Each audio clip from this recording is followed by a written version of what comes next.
My loves, welcome to Savage Mondays, relationship real talk and Q&A. Welcome, my loves.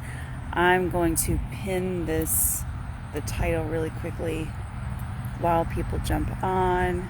If you're watching the replay, hello, let me know where you're joining in from. Paste post, and I'm going to see if I can pin that.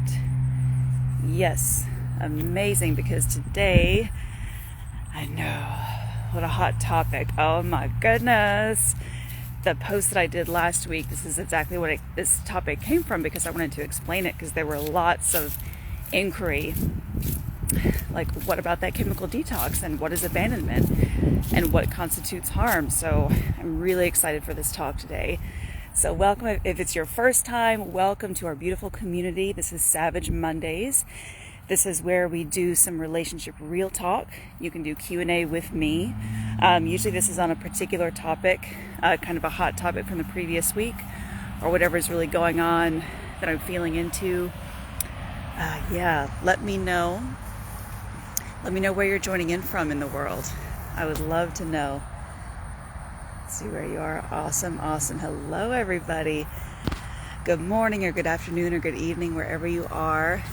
And if I don't know you yet, I'm Elizabeth Devon. You can also call me Liz. Psychotherapist and coach, specializing in conscious relationships and trauma and subconscious pattern healing. Okay. So I'm pretty excited to talk about this because it really is, it's fascinating. So, breakups. First, let's talk about the chemical detox process. Okay, so the post I made last week, it was 5 truths about breakups. You can go back and refer to that if you want.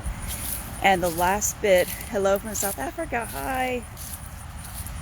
So the last bit was about, remember that there's a chemical detox process. So what even is that? And even when I started learning about the chemical detox process, it even though I haven't experienced a breakup, romantic partner breakup in a long time, reflecting back, it made a lot of sense. So hello from South Africa again. Wow, lots of South Africa. Amazing. Welcome. So, relationships, particular romantic relationships, the 3 main chemicals are produced there. One you may really know, you probably heard of all these, but oxytocin, that's the bonding chemical. Okay, like that's the chemical that's stirred. It's a very, very powerful chemical. It's stirred whenever you experience love, particularly loving touch with somebody. This can happen when you have a pet as well. That's why pets are so helpful often in any kind of recovery. It's the bonding chemical. So when you first get with somebody, like that's one of the bigger chemicals that's really stirred up. It's the love chemical, okay? There's also serotonin. So that's kind of your just overall happiness and feel good and mood stabilizing chemical. And then there's dopamine, which is your pleasure or reward center. Okay, so in romantic love, hey Sarah, hey everybody, Miss Amanda. All 3 of these, we have a cocktail going. Okay, so we have just the basic mood elevation, the oxytocin, which is the bonding, and then your pleasure center. So typically, all of these are activated. Okay, so when you experience a breakup, obviously your chemistry is experiencing a lack of these chemicals, right? So you are again, chemically going to be craving these things. Makes sense so far? Okay. And we're not even talking about the particular trauma bonding chemical cocktail. Like, it's kind of like that, but it can be even more complicated and addictive. But this is very general, what happens during a breakup. So you have a sudden absence of these chemicals. And so usually what you'll start experiencing, and this is what I hear from a lot of my clients, is like, you go and you start obsessing over their Instagram. You start wanting to text them. You only think about the good times. You think you've made a horrible mistake. Okay, like, yeah, you're like, what did I do and why? And you only think about the good things. And, well, was it really so bad? Kind of sniffing out their social media profiles is a big thing. It's what that is your body kind of desperate for a hit of those chemicals again, because it's all of a sudden without these chemicals. So chemically you're searching for that hit. Does this make sense? Is this landing? Let me know if this is landing. Give me a head nod or some hearts if this is landing. Makes sense, right? So trying to find a place to squat here. There we go. One of the big things here, most helpful thing, I'm gonna make sure you guys can see me. There you go. So one of the big things here is just to be aware that this is going on. Okay, just be aware this is a process. I know for me, it can be really validating. Like, you're not going crazy.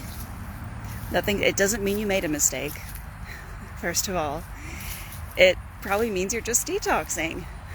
So when we put it in that perspective, it's helpful because it's just a chemical thing. So within that chemical thing, you might be questioning everything. But if there's a reason you broke up, there's a reason you broke up.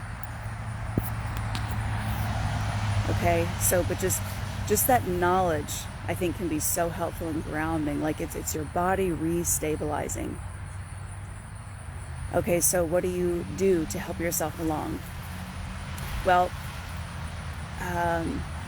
some articles that I would tend to agree recommend a detox period from the ex. Okay, just no contact. And that, I know that can be incredibly hard.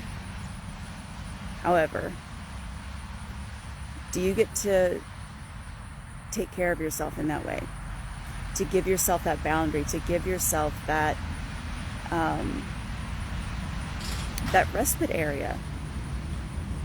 Like, this is reparenting stuff. This is, I care for me enough. It doesn't mean you didn't care for them. It doesn't, and you're not doing harm to them. You're doing good for you. So I would tend to agree with experts who recommend a detox period, like completely cold turkey from this person you just broke up with.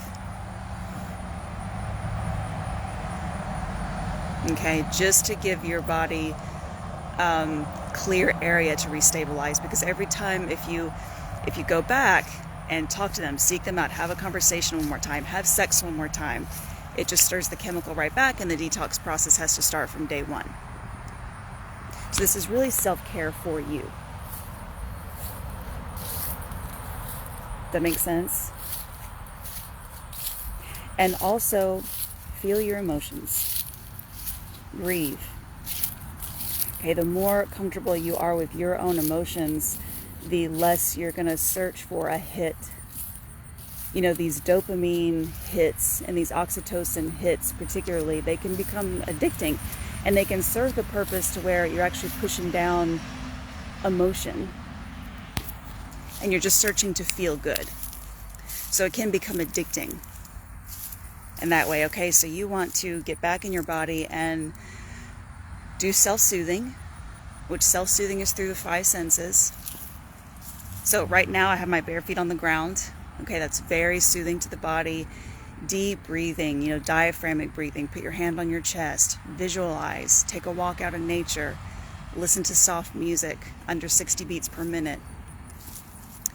Aromatherapy, warm tea, all of these things are very soothing to your nervous system. So you're going to want to do a lot of that, because you're going to be running through a lot of emotions, and the addictive quality of searching for hits is just preventing the emotional process that needs to happen, the natural grief. Release that rage, release that hurt, release that grief. Clearing space in the body, which means releasing those emotions, is going to be best for your healing and recovery, and clearing space for what and whoever is next. Is this making sense? Yes. Yes, amazing. And there's other little things you could do, like if you have spend time with other friends, people that you trust, a pet, your pets, lots of love and touch from those you do trust and do feel cuddly with. And that'll give you some of that oxytocin that we do need to help boost your serotonin, not in an addicty kind of way, but in a healthy kind of way. Get some movement in. Doesn't have to be hard exercise. It can if that's right for your body, but just get some move. Just stretch, do yoga, move, take a walk. That'll help regulate your serotonin. And for dopamine, find things that are pleasurable naturally. You know, this doesn't have to be sex with another person. It can be sex with yourself. It can be planning a really fun activity for yourself and with your friends. What's just naturally pleasurable? Do you love arts and crafts? Do you know, if festivals are open where you are there festivals that you'd like to go to?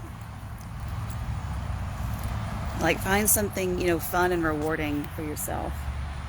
Okay, so I'm going to pause and look at some questions here. Yes, it's resonating.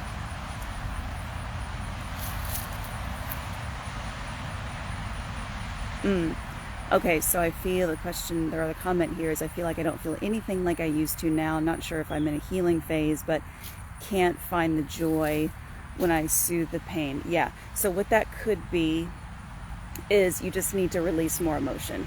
And that'll come. It doesn't mean you're doing anything wrong. You're not on a wrong path. You're not in a wrong process. But we experience joy when we're also releasing the pain. Okay? To feel, humans, one of our most basic human needs is we want to feel alive. We want to know that we're alive. Joy is part of that. So is also the experience of pain. And this is where self-soothing comes in. Knowing that you're safe and perfectly comfortable experiencing pain, once you allow yourself to really do that, the joy will start to come back also. If you have a hard time feeling joy, it might mean, there's just kind of a general emotional blockage. You can look up, I do breath work every single morning just to release all the emotional gunk built up from the previous day. You can look up fire breathing or just emotional release breath work. And I also shake out my entire body and I scream into a pillow just to get some release. Journaling, art release. Yoga, movement, anything to kind of move your body and let that emotion just come naturally. And it won't be overnight, but the more you do that, I think the more you will start feeling that joy also. Okay. Been broken up for 2 years, have way more confidence in other places. Great, I'm just not as light. Okay. If you're still here, if you care to elaborate on what light means, would love to hear. Seeing all the people, yes. Oh yeah. Yeah, Christina, seeing all the people here is so validating too. Yes, I know we all experience this, but it's so nice to actually see. Of course, this live, I've so many jumped on right at the beginning, and that usually doesn't happen always on these lives. So it means that this is a topic that a lot of people are relating to. Okay, you're so welcome. Feel free to ask any other questions about that. So. And this will be posted as a replay. I always repost them. So that's chemical detox. So we just get to be aware that that's a process. It doesn't mean you made a mistake. It means you're detoxing. Okay, if you start to feel panic, it is just your body going, ooh, those chemicals, I was used to them. Even though the relationship was not good for me, I was used to these chemicals and now I don't have them, so I'm kind of feeling anxious. That's all your body's doing. So self-soothe, ground, feel your feelings. Move your body, hug other people that you trust, cuddle up with a pet. Okay. Awesome. Good. Okay, so let's talk. There was other questions that came up in terms of abandonment and what actually constitutes doing harm. Okay, so how many of you, raise your hand or give me some hearts if you have broken up with somebody or delayed breaking up with somebody because you're afraid you would abandon them or you'd hurt them? Who relates to that? Anybody relate to that? I've had so many of my clients and just women I've worked with, that's been an issue. I'm afraid to hurt them, abandon them. Okay, so one of my slides, okay, yes, so you're not alone, people are relating to this. One of my slides, I posted that adults can't be abandoned. Like, interesting statement. So, but let me explain. Because I really didn't get into explanation on the post. So, what I mean by that, when I use the term abandonment, I'm saying that abandonment kind of implies that somebody's safety is at risk or there's a victim somewhere. In the post, I said that a child can be abandoned. A vulnerable adult can be abandoned. Healthy adults can't be abandoned because they have resources to take care of themselves. Okay, so I'm using it in terms of somebody's safety is going to be threatened. To me, and get curious about this for yourself. Okay, what is your relationship with the word abandon? If that's something you've used, or if somebody's broken up with you and you felt they abandoned you. So you've hopped into a victim place with it. Okay, there's nothing wrong with that. We all have gotten into the victim archetype. Okay, so if you've ever felt wronged by being broken up with, this is something to get curious about. You know, what is your relationship with the word abandonment? Now, we can of course say hurt. I was incredibly hurt and heartbroken. You know, I've been broken up with. It sucks. So I've experienced the grief on both sides. I've broken up with people and I've been broken up with. And the heartache, it's different layers, but it's very real on either side. Okay, so you can be hurt, heartbroken, sad, in grief, and not abandoned. And you're not doing that to the person either. You're not hurting them by deciding that you no longer can be in a relationship with them. That is not hurting them. It's not doing harm. Okay, so these are really important and delicate differences, but it means a whole difference in terms of being in victimhood, which is disempowered, immersing yourself in victimhood. That's where old patterns stay in place. That's why this is so important. Versus empowerment, which is where patterns can change. Okay, so what is doing harm?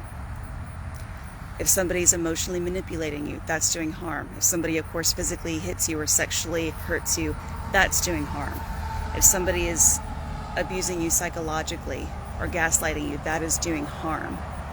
Somebody deciding that they no longer want to be in a relationship with you and goes the same way, that you no longer want to be in a relationship with them, that's not doing harm.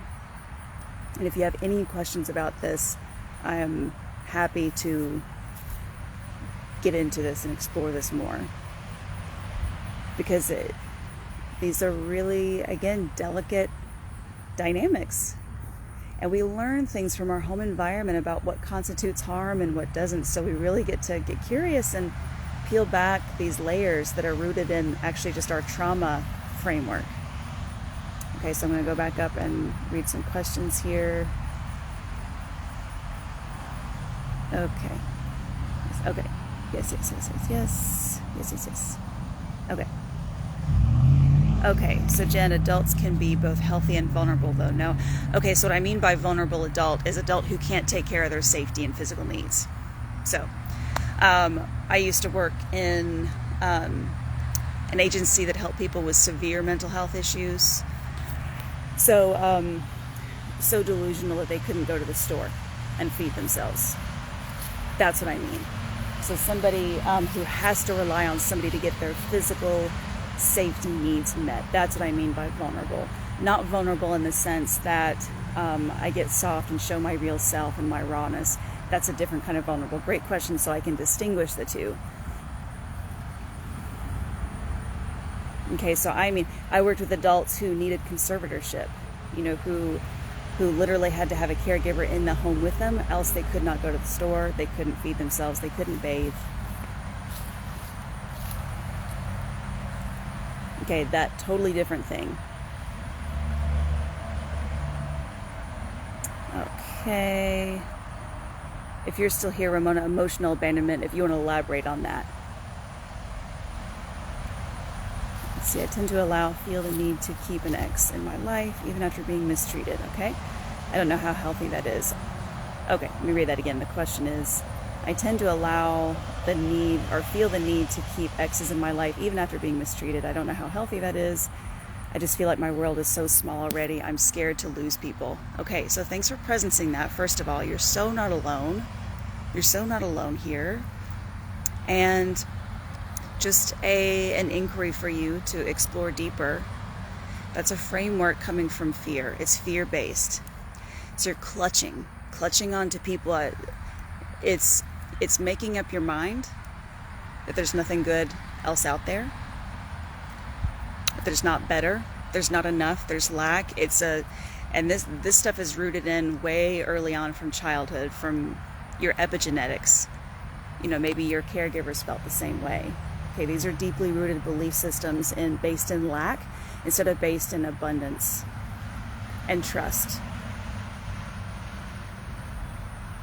Okay, so yeah, it's settling for crumbs. Because I inherently, and this is deep empowerment stuff, you guys. When you allow yourself to really explore your patterns and explore your beliefs that you've unconsciously agreed to, because basically this is agreeing to a belief that nothing out there is better, this is as good as I'm going to get. So as long as you keep acting within that belief system, that's what you're going to keep getting. Okay, so and I've been there, and that's why I really appreciate you all being so raw and real, because you're not alone. I know I've been there. I think that's acted itself out with me in friendships, keeping people around, even though it wasn't healthy for me, because I was scared to just be alone. So you get to really inquire, okay, how do I get to come into a place of trust?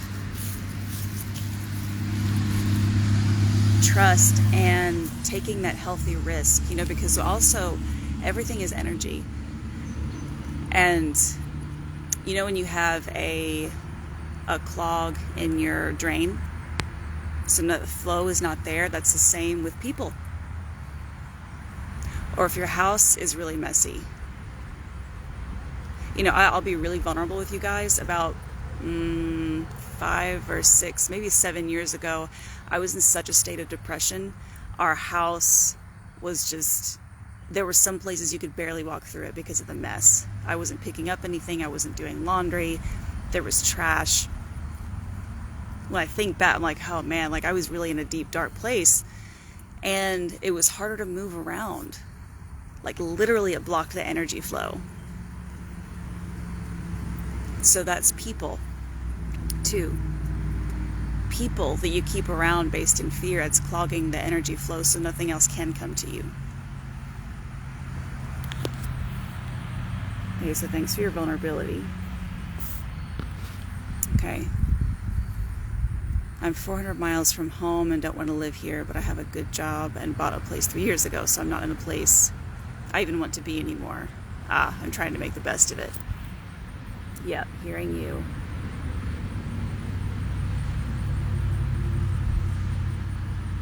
Okay. Yes, Jen, you're so welcome. Ramona, okay, so you said it's like not trusting others. Okay, since I got on a little bit of a tangent, can you pop on one more time? Just, is there a specific question that you're having? Awesome. Good. Okay. All right. How's that feeling? How's this sitting with you? If there are any more questions or just anything that you want to presence and just declare something or be vulnerable with something, you are welcome to do that. Okay, so we talked about chemical detox, and then we've talked about what is actually abandonment and what's not, what is actually harmful behavior and what's not.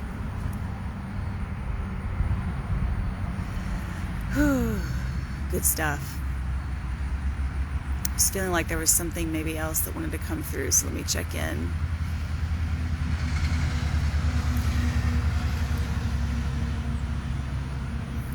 I think that was it. Just an extra nudge to get curious about. That's such a great point of keeping toxic people around based in fear. Okay, so just get really, really curious about that. How to get rid of obsessive thoughts about someone who's not in your life. Okay, really great question. Eva, if I'm reading that right. Yes, because when you're having obsessive thoughts, it's a time for you to feel your feelings and feel your emotion. Okay, so obsessive thoughts up here. That's why I first went to therapy 10 years ago, because I just couldn't stop the thinking. It's because I wasn't feeling. So you get to move your body, do yoga, journal, do breath work. You need to get it means there's emotional clog somewhere. If you're overthinking or obsessing, you just need to feel. There's probably some pain or grief or rage or something underneath the obsessive thinking and ruminating. Okay, so it means all the energy's up here and none of it is flowing in your body. So just feel. Are you feeling your feelings? What's your relationship with your emotions, with your anger, your hurt? Your more hot emotions like anger, and your more tender emotions like hurt, fear, lonely, longing. What's your relationship with your emotions? Usually when we're obsessively thinking, we're not having a great relationship with our emotions. So it just means you need to feel. Okay. Yes, Ramona, moving past being responsible for the emotional pain of others. Yes, I love that. Yes, you're not responsible for their pain and their process. That's their journey to go through. It's theirs. Okay, healthy boundaries, healthy emotional boundaries. That's a really healthy thing. You are not responsible for anybody else's emotional process, and nobody's responsible for yours, except you. Yeah, so conditioning of lack and not based in abundance, right, is something so interesting. Yeah, seeing the fear big time right now because of actually facing it.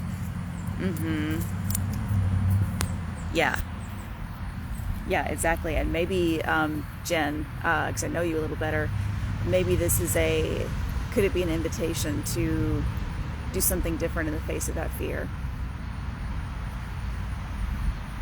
We're always being given opportunities to do something different. The only time we ever have to change a pattern is in the present moment. Okay, so what empowered action do you get to take on your own behalf to trust rather than be in fear?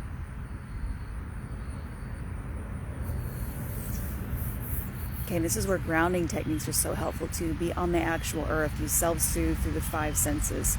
Remember, listening to music, meditation, breathing. Connect with your higher power or your God or universe, source, unconditional love, whatever your spiritual connection is. That's where this is really important. That's really a place to anchor into. Okay, to know that you will be okay no matter what. My personal experiences, just me personally, I've cleared it. I have none of the same relationships, except my husband. I have none of the same relationships I did 10 years ago. Barely. I mean, not really.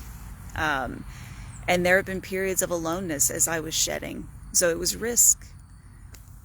And now I have the most amazing support system, like better than I could have thought. And it just keeps getting richer the more I go.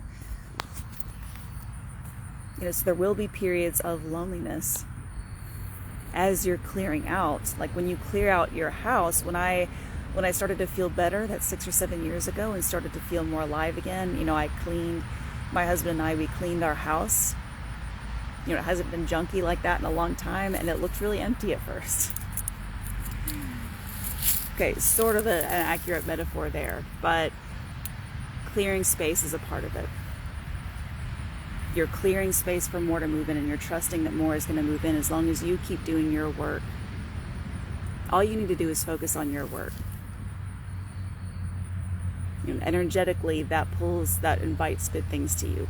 That's what I've seen in my own life. The more space I cleared, the more good just came in.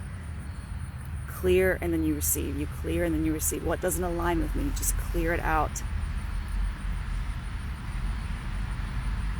You're welcome. Yes, trust in your body has been the result. Exactly. And it cannot happen without that trigger of fear. Triggers are blessings. Yep, have to be healthy to meet someone healthy. Yeah. And I know thank you for presencing that. And if any of you have ever felt like I do, let me just presence this, okay? Healthy does not mean perfect. It doesn't mean you have all your shit together. Okay, it just means you're on the conscious path. It just means you're willing to do your work. I'm way healthier now than I was when I met Garrett 12 years ago. But what is the same is that I was willing to do my work, and I still am today. So, but yes, generally, that is how it works. Yum, yum, yum. Well, if any of you, I'm going to tell you about something real quick. In the meantime, if any of you have any more questions, feel free to let me know and ask me. If any of you want to get deeper into this work, like deeper into the unconscious pattern change, that's the work I love. We don't just talk about it. We're not just staying surfacey. You're not just talking. We don't want you to just talk about it for years in therapy. Okay, nothing against therapy. I'm a therapist. Okay, but if you want actual change, like what are the steps? Like what do I do to change? Our doors are open in our Queen's Quarters membership. You all, it is such an amazing space. These women, it's so real, it's so raw, and the pattern change that occurs, that I'm already witnessing, is just, it's incredible. So our doors are open right now. There are 5 live calls a month, all recorded, a private platform. You get my e-course, Returning to Me, which is all about changing your relationship pattern, healing it, the triune brain, codependency, all of it. We have calls on embodiment, aka subconscious pattern change. Okay, so we have calls directly about that, directly to heal your subconscious. Okay, not just staying up here, we're going way down here. That's where the patterns live, so we go to the body. So we have calls specifically about the body. Okay, then we have calls that our dear Sarah, I don't know if she's still here, but she leads on if you're a highly sensitive person or an empath, and how the heck to navigate relationships when you feel all their shit. Okay, we have 2 calls for that. I personally also lead at least one narcissistic abuse survivor and codependency group per month, all of which are recorded and libraried, so you can access at any point. Private platform, guest speakers. What else? We're kind of adding and flavoring new things all the time. We're going to add some specific challenges to do to really turn off the heat on your healing. It is amazing. And you get extra support from Sarah and me. If you go in our private Facebook group and have a question, I'll answer. Having an issue, let's talk. Okay, so we go live, we just give extra tips and tricks. It is the most amazing. It juices me up. You know what I mean? And so we have a very special promo through the end of the month. Normally this is $144 USD, which is pretty amazing considering everything that you get. If you book a call through October 31st, you will get 3 months for $88 USD. Just book a call before then. It's all in the link in my bio. It's the first one. It'll pop out at you. Okay, so just go, and as long as you book a call with me before then, you'll automatically get that rate for 3 months for whenever you sign up, if it's for you. Okay, but if this feels aligned for you, I would love to talk to you. I really, really would. The healing has just been so abundant. It's, yeah, the co-creative, the magic. These are women embracing their wild, embracing their savage, their witchiness, their weirdness. Like we're just being it all. And it's just incredible. So if it's for you, please go check that out. It's in the link in my bio, the Queen's Quarters membership. Okay, so check that out. And then I'm going to review any questions here. Yeah, good. I'm glad that resonates. Healthy just means you're on the conscious path. Exactly. It just means you're committed to awareness. It doesn't mean that you don't make mistakes. Mistakes are human. Healthy means embracing your human. Healthy means you fall in love with all of your parts. Okay, this has nothing to do with perfectionism. Okay, and I accidentally typed a 5 in the chat. Let's see. Awesome. I'd love to talk to you. Yes. Incredible. Yeah, as long as you book your call before the end of the month, where even if we talk in November, it's totally solid. I love it. Yes, love to talk to you. Building muscles and new patterns take time and practice. Indeed. Each day making the choice to stay on this path of self-love. Yes, exactly. And loving yourself if and when you veer off the path. Okay, healing is not a straight line. It's like ocean waves. It's kind of all over the place, but it generally does move in a direction. But it's more in cycles. Okay, healing is in cycles. It's not a straight line. Okay, so we get to take perfectionism completely out of it. Yes, I love it. Okay, we have another question. Okay, so how to get rid of a friend. Okay, that's low-key. Oh, no. Okay, so a hater, but she lives in your hood, so it's not like you can ignore her.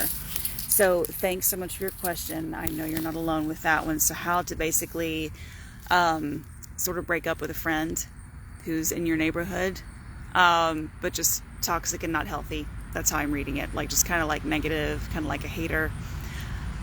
Boundaries. You get to be so comfortable with your own discomfort to set boundaries.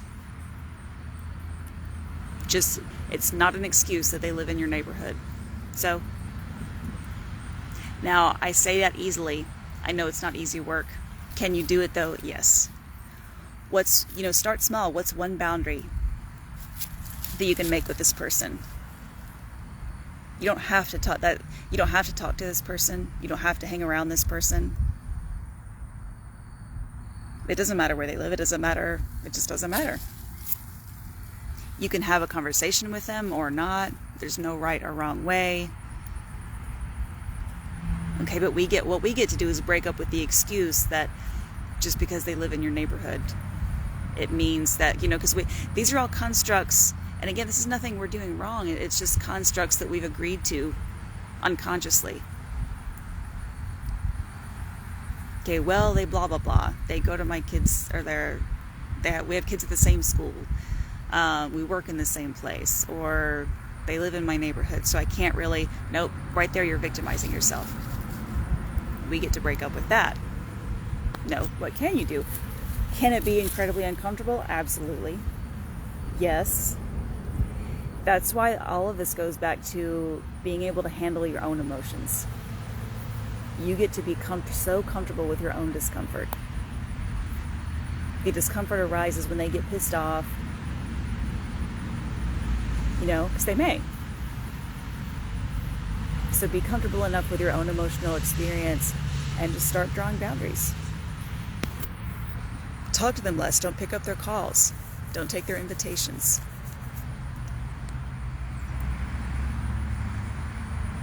Okay, anything? Okay. Reading more questions here. Okay. Okay, it's a really great question. So when somebody leaves our lives, do we actually miss the person or the feeling they gave us? What do I think? Do we miss the feeling afterward, and that's why we feel like our body is craving them back? It's a really great question. This is actually a question that was posed to me by my therapist years ago when I was getting over my ex. We were engaged, actually. We were together for like 3.5 years, a couple years before I met Garrett. And I was just having a hell of a time getting over this person. I tend to wonder, perhaps it's the feeling. It doesn't also, but let me say this too. That's not my exclusive answer. It can be both.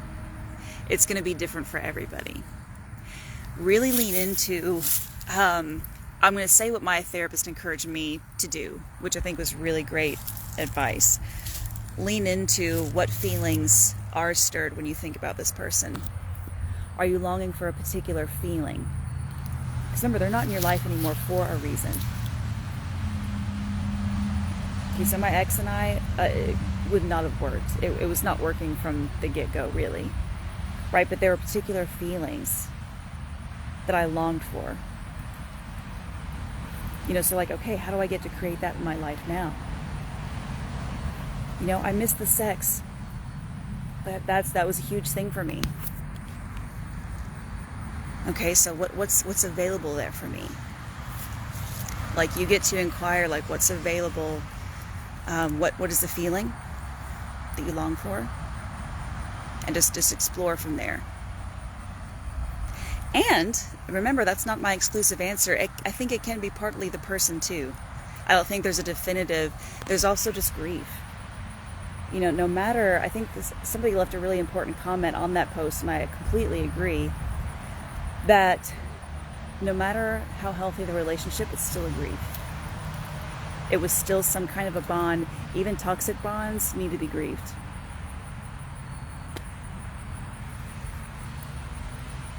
Okay, you don't just get to grieve when it's healthy, or when the relationship is healthy, then I can grieve it. Like, no, grief is grief. Your body has a way higher intelligence than your head. Okay, that's just what it is.